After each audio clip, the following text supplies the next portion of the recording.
Hey, it's RisaG coming in from her cluttered kitchen, and today is another Spiceology recipe. I've been doing Spiceology recipes all week long. Unfortunately, I haven't filmed any, so I thought I would film this one. I have taken some of the recipes from their YouTube channel, from the sliders, the meatball sliders. The best one so far has been the Bloody Mary penne vodka, which is outstanding. Everybody loved it. And tonight is the butter toss macaroni and cheese.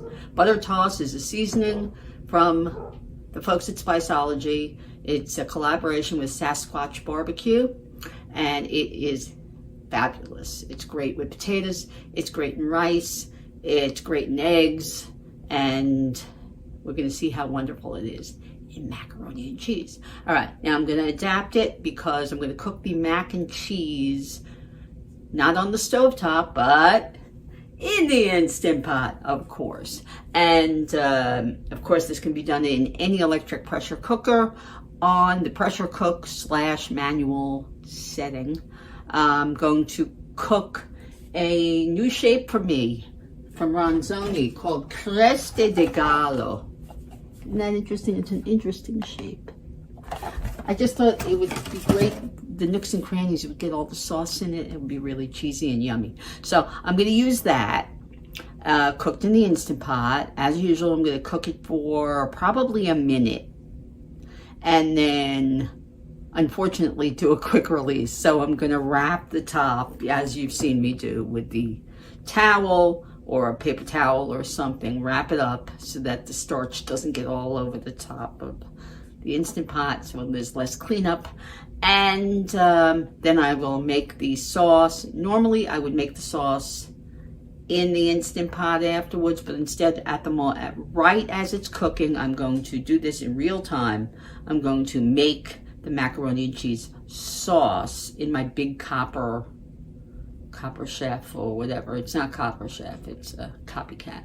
But I'm going to make it in that and put the two together. And then what I'll do is when I get home from work, I'll put before I even leave, I'm going to put the whole thing into the Instant Pot, and when I get home, I will put the crisp lid on top and brown the top. But, or I may not do that, we'll see. Depends on the timing. Anyway, so that's what I'm going to do. Here we go. Butter toss, macaroni and cheese from the Spiceology YouTube channel.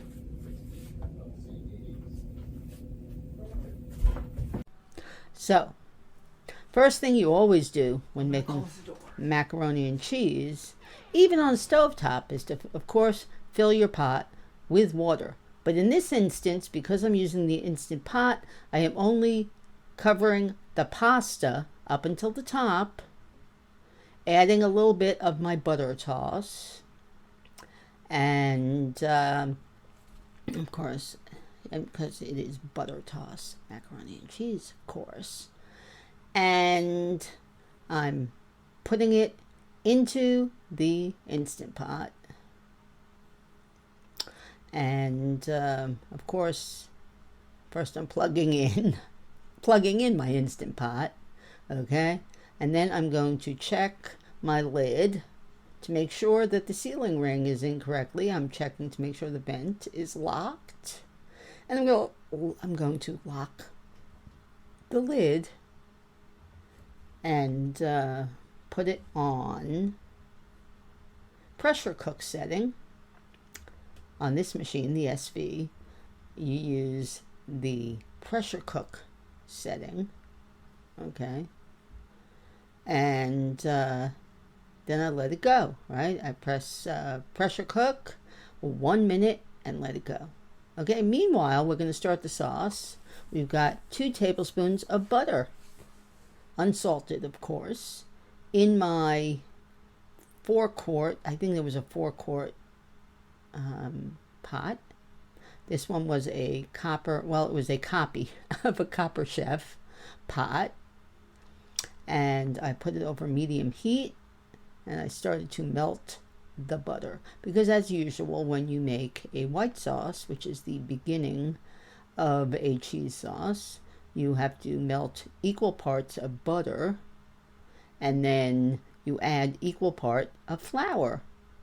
And this time it was like about 3 or 4 tablespoons of butter to I measured out, as I usually do. I measure all my ingredients out first and get them all in a row, as the French would call that, mise en place, everything in its place. And that way you can cook effortlessly without worrying whether or not you have to get an ingredient or a tool or whatever. You have everything out in its place, ready to go. So anyway, I melted the butter, and then impatiently I didn't wait really for the butter to melt. I tried to egg it along a little bit by cutting it up with the fork, and then I added in my flour. And with a flat whisk, which I think is the perfect tool for getting into all those little edges and cracks in the edges of the pot, I started to whisk the flour into the butter and form a light roux, or what they call a blonde roux. I just kept working it corner to corner to corner until you cook out that floury taste, because you don't want that in your sauce. Okay? I just kept whisking and whisking and whisking until I thought it was ready. And then I added the seasonings, which in this case was butter toss from Spiceology. And no, this is not sponsored by Spiceology, although if they want me to sponsor a video for them, I would be more than happy to, because I have several of their spices and I love them. Then I added in the milk, and with me, I like to add the milk in a little at a time. I make sure to take it out of the refrigerator a little while before I start cooking and get it kind of room temperature before I start cooking. And then I add it slowly, and I whisk it all in. I whisk in my couple of tablespoons at a time until I absolutely finish everything in the bottle or the cup or whatever that I have it in. In this instance, I had it in a milk bottle, because I have several of those that I bought on Amazon. So that's what you have to do for a white sauce. You have to continually add in milk little by little by little by little, and whisk it in well over medium heat until the sauce thickens. Sometimes that takes a while. And so I just kept whisking and whisking, and then out of impatience I covered it with a lid. This pot, I know that they sell something like this by Copper Chef on QVC. It comes with a wonderful little fry basket with a lid with handles, and it comes with a something to hold the handle, and it comes with a lid, and it comes with a square trivet, which is a wonderful thing. Anyway, so I kept whisking it until I thought the sauce was almost ready. Just kept whisking and whisking and whisking away. And then I covered it with a square, the lid that came with the pot. And I let it go. I lowered the heat a little bit, and I let it go for a little while until I thought it was thick enough. And then when it was thick enough, I started to add the cheeses. Okay? And then I went back to the pot. I wrapped it in a little microfiber cloth that I have. I wrapped it because normally, as I said, I usually do a 5-minute natural release, but this time I did a quick release, and I waited for the pressure to be released, and then I popped the top, and it took what seemed like forever for this to release its pressure. It takes a minute or two for the pressure to completely release. And then I popped the top, and I finished by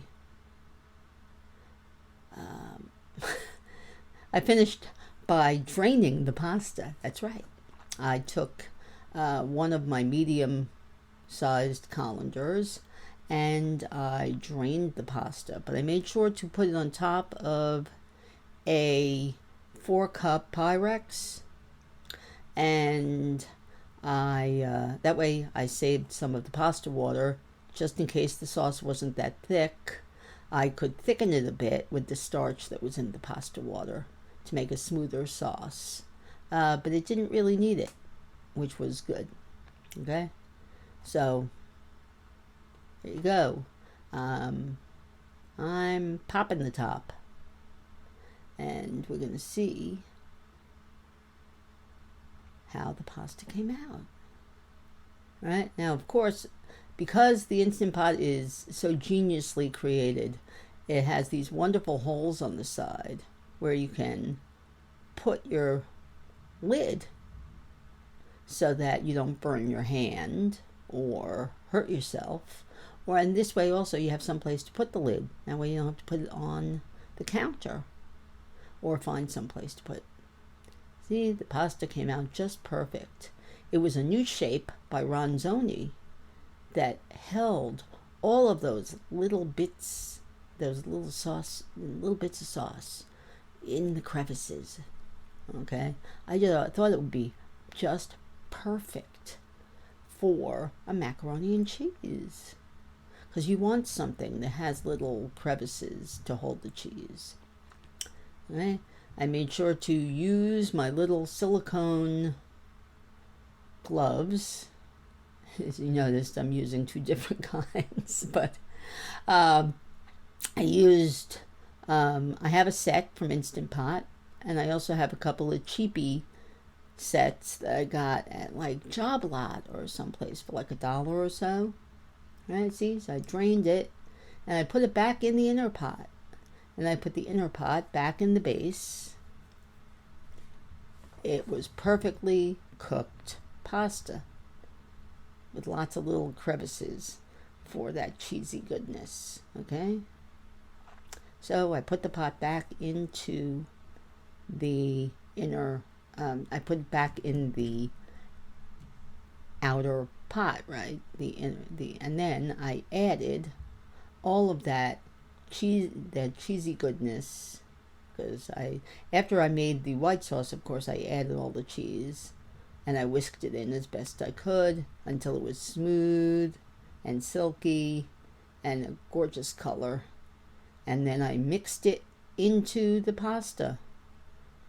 Now, from here, I could have put it into a casserole dish and put some kind of a breading coating on it and put it in the oven and breaded it. But I didn't want to brown it. We're not big on browned crispy tops. So I thought that when I got back from work, I would just put the crisp lid on if I was in the mood for that. Perfect timing for the dogs to bark. Just when I'm tasting the macaroni and cheese. There it is, Sasquatch, butter toss, mac and cheese.